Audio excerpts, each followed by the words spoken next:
Agora nós vamos aprender como pesquisar o componente desejado, tá?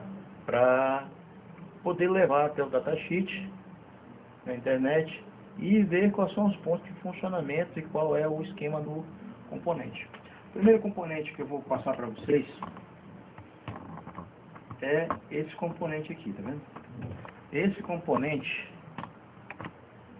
ele faz a parte de chaveamento de entrada do circuito. Ele, em conjunto com esses outros dois aqui, eles fazem a transição da bateria para a corrente, tá? E evitam que, quando há uma queda de corrente elétrica, que o circuito seja contaminado por excesso de corrente ou por falta de corrente, danificando assim alguns componentes, tá? Bom, em primeiro lugar, nós vamos tentar ver qual é o componente. A olho nu é um pouco difícil.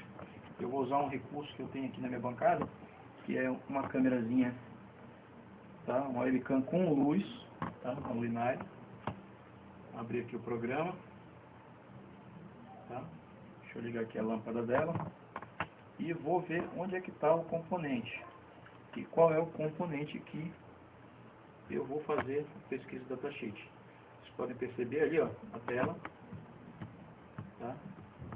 Que eu aproximo bem os componentes. Agora ver aqui qual é o componente.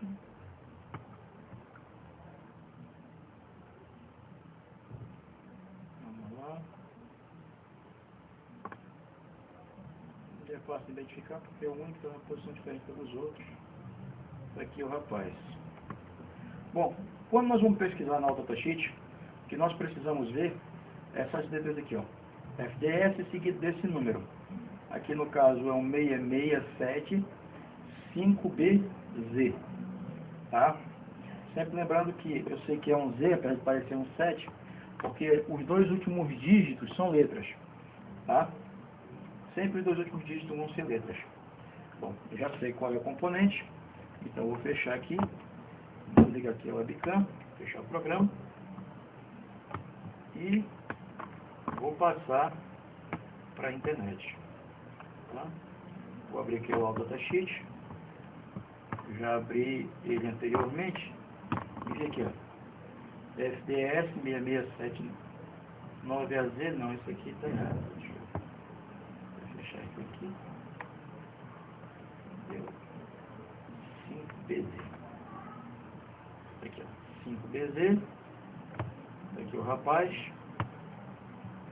já baixei o arquivo, e está aqui o nosso datasheet do componente em questão. No caso aqui, esse nosso FDS 6675BZ, já tem aqui a descrição dele, tá? É um Power Channel, é um circuito MOSFET, tá? Ou seja, é um transistor, tá? Trabalha da mesma forma que o transistor, só que num corpo, como eu já falei anteriormente para vocês, parecido com um circuito integrado. Esta aqui, tá, é a certificação dele, tá? Que ele é um circuito ROS, ou seja, ele já é LED free e tem ausência total de chumbo. Na sua composição ele não tem chumbo. Essas aqui são os filtros de trabalho dele, tá? Ou seja, a maneira dele trabalhar, quais são as suas tolerâncias, tá? Aqui tem a tolerância de micro-ohms, trabalha em voltagem, tá? Ou seja, menos 10 volts, menos 45 volts, até menos 11 amperes, menos 9 amperes, e assim sucessivamente, tá? Aqui você vai ver a área de trabalho dele, tá? O que ele suporta, a maneira de trabalho dele. Aqui nós temos a figura do componente, que vocês viram aqui na placa, tá? É o mesmo componente que vocês viram na placa. E vocês percebam aqui que esse lado aqui, todinho do componente, tá? Ele recebe corrente. Ele é a parte de entrada do componente, tá? Ele está descrito aqui, ó, 5, 6, 7, 8. Percebam vocês que ele vem todo aqui, só nesse filamento para cá, para esse lado do circuito, tá? Para esse lado do transistor, ou seja, aqui dentro está o transistor, tá? Aqui está o formato do transistor, deixa eu chegar mais próximo para vocês entenderem melhor a imagem. Tá? Esse aqui é o formato do transistor. Ele tem um circuito de proteção para não voltar para o gate, corrente para o gate, tá? E da mesma forma ele fazer a alimentação cíclica do componente. Percebam vocês que ele vai entrar, e quando ele entrar sinal no gate, ele vai fechar o circuito vai passar a corrente para cá, para esse outro lado. Se houver qualquer ausência de sinal aqui no gate, ele automaticamente interrompe a passagem de corrente, fazendo com que o circuito seja isolado, tá, do resto do circuito da placa, protegendo contra qualquer entrada de corrente elétrica, tá? Fazendo assim o chaveamento de entrada, impossibilitando que o componente venha a passar corrente indevidamente para outra parte do circuito, queimando assim o circuito, tá? Ou até danificando a bateria. Tudo bem? Essa é a função desse componente. Mas em síntese, o que eu quero explicar para vocês é que por esse desenho aqui, que você encontra no datasheet, é que você vai fazer as medições do componente ou na placa ou fora da placa. Como é que você vai fazer? Você vai pegar, colocar a ponta do multiteste, tá, em qualquer um desses aqui desse lado, tá? Em qualquer um desses aqui desse lado e aqui desse lado. O que vai acontecer? Ele, por obrigação, não vai dar impulso nenhum. Mas se você colocar do 1 para qualquer um desse lado aqui, ele vai passar corrente. Ele não vai passar corrente para esse lado de cá, tá? A medição dele é feita dessa forma. Na placa, você vai ver que ele vai ter uma tensão de entrada que vai ter que ser a mesma tensão de saída se a placa estiver ligada, tá? A diferença vai dar no gate, tá? Como é que você vai fazer para medir? Você vai colocar o negativo no terra e você vai medir as tensões aqui na entrada e as tensões aqui na saída, são as mesmas. O que vai mudar vai ser o gate. Se o gate estiver trabalhando, ele vai ter uma tensão diferente dos outros, tá? Se ele não estiver trabalhando, a corrente você vai medir desse lado e não vai encontrar a corrente desse lado de cá. Se ele estiver desligado e você conseguir medir daqui para cá, colocar o positivo aqui e o negativo aqui, você conseguir encontrar um curto, significa que esse componente está queimado, tá? Ele não pode fechar curto deste ponto para este ponto. Ele pode fechar curto nesse lado aqui todinho, do pino 1 até o pino 3, mas o pino 4 não vai ter sinal de corrente. Tá ok? Esta é a maneira de você medir, tá? Vendo aqui pela figura do circuito. Tá? Você sempre vai analisar esse desenho para ver quais são os pontos que estão interligados. Tá? Existem componentes que você vai ver que tem resistores e você vai ter que medir se a resistência está chegando corretamente no lugar. Isso medindo ele fora da placa. Medindo ele na placa, você sempre vai ter que ter a tolerância da rede capacitiva da placa. Tá? O que você medir em qualquer outro ponto de capacitor é justamente o que você vai encontrar daqui para cá. Tá ok? Bom, a leitura de datasheet para uso de fins de componente para notebook é basicamente isso. O que você vai ver a mais aqui só é tolerância, voltagens, tá, que ele suporta. Isso aí não quer dizer que essa vai ser a voltagem que ele vai trabalhar, tá? Isso significa que ele pode trabalhar até essa voltagem confortavelmente, tá? E aqui embaixo você vai ter todos os gráficos de informação, inclusive temperatura, tensão de trabalho, amperagem, voltagem e assim sucessivamente. Mas aqui para baixo é mais para uso industrial, tá? Como é que é esse uso industrial? Vocês percebam que aqui eu tenho desenhos, tá? Me dando o formato da base do componente. Percebam que aqui esse lado aqui é tudo fechado em curto e esse lado aqui não. Tá? Por quê? Porque ele gerencia diferenciadamente. Mas o lado de alimentação ele manda todo em curto. Tá? Isso aí é para quando o componente chega para a indústria, eles mandam fazer uma coisa chamada stencil. E é justamente essas medidas dessa figura que é usada no stencil do componente. Tá? Aqui são as reações de curva de temperatura, tá?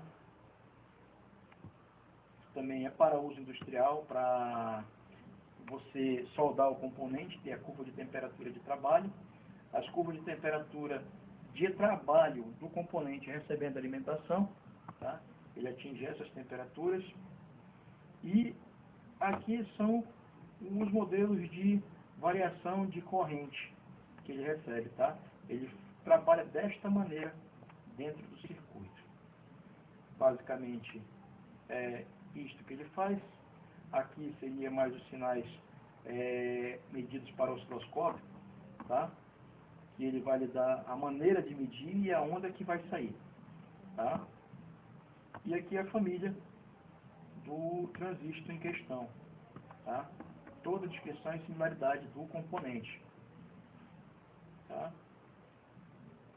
Mais abaixo tem somente a parte já de definições do componente para a indústria, tá?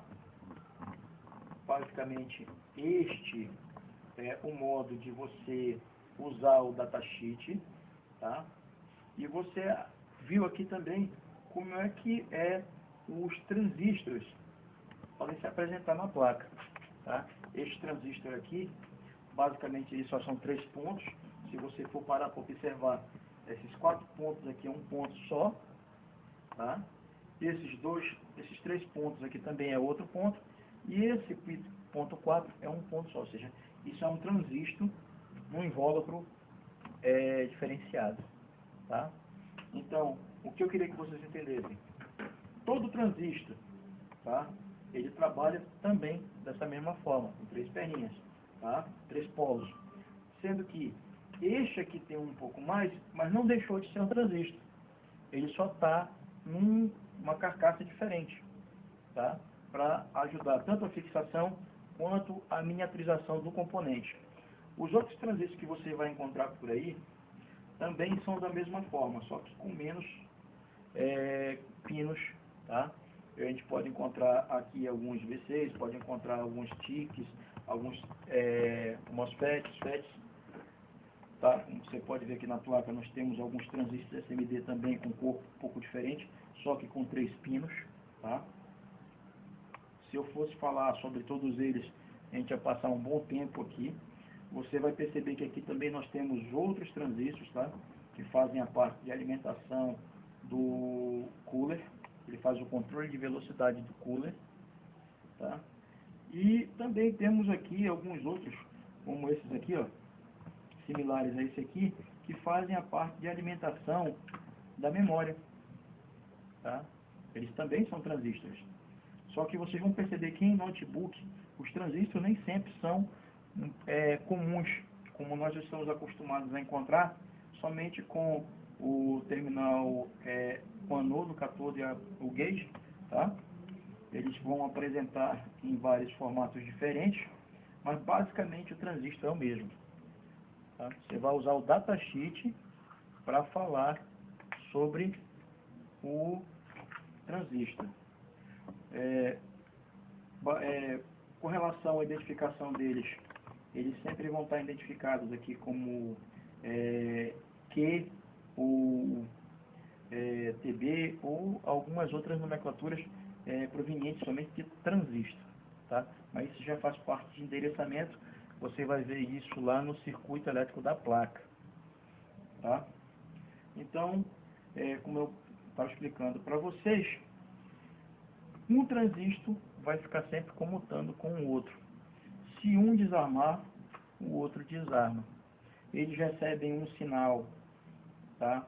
Que é o sinal do power da placa, tá? Esse sinal de power vai excitar os 2 transistores, tá? E essa excitação vai pegar e se manter enquanto houver corrente elétrica, tá?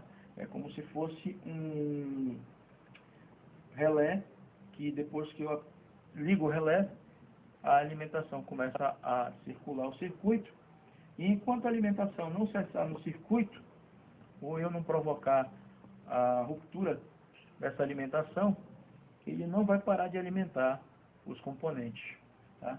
Isso aqui fecha a parte de CMOS, né, circuitos FETs, e a leitura de datasheet.